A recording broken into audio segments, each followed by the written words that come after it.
السلام علیکم ورحمۃ اللہ وبرکاتہ۔ خاک سر عامر حسنی آپ کی خدمت میں حاضر ہے، آپ کے دلوں پر دستک دینے کے لیے پروگرام ہے دل پر دستک۔ ایک واقعہ آتا ہے، ایک بزرگ کو کسی دنیا دار شخص نے دعوت کی اور اپنے گھر بلایا، تو وہ متکبر جو ہے حج بھی کر چکا تھا، اس نے اپنے نوکر سے کہا کہ ذرا وہ تھال لانا جو میں پہلے حج کے موقع پر لے کر آیا تھا۔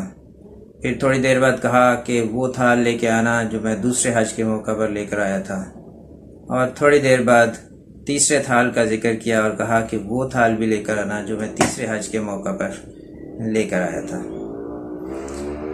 ان بزرگ نے اس کو کہا کہ تو بڑا قابل رحم ہے، تو نے 3 جملوں میں اپنے تینوں حجوں کا ستیہ ناش کر دیا۔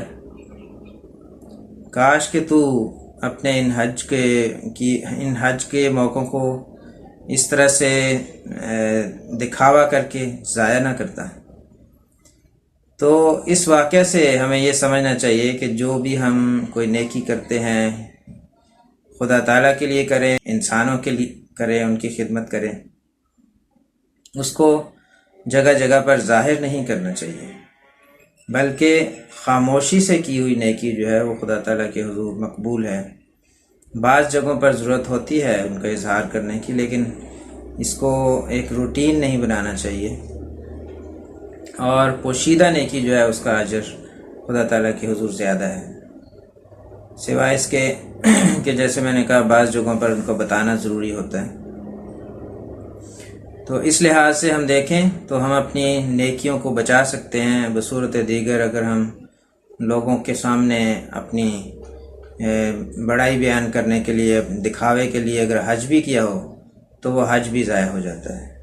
اللہ تعالیٰ سے دعا ہے کہ ہمیں توفیق دے کہ ہم صحیح معنوں میں خدا تعالیٰ کا پیار حاصل کرنے والے ہوں، اور جو خوبیاں ہمارے اندر ہیں وہ اس راہ پر چلتے ہوئے ہم کریں جس سے خدا تعالیٰ کی اور اس کے پیارے رسول حضرت محمد مصطفیٰ صلی اللہ علیہ وسلم کی محبت ہمیں حاصل ہو، اور اس سیرت پر ہم عمل کرنے والے ہوں۔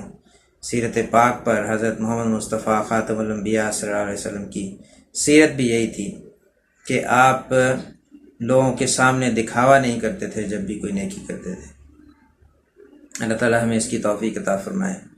اللہم صلی علی محمد وعلی آل محمد کما صلیت علی ابراہیم وعلی آل ابراہیم انک حمید مجید۔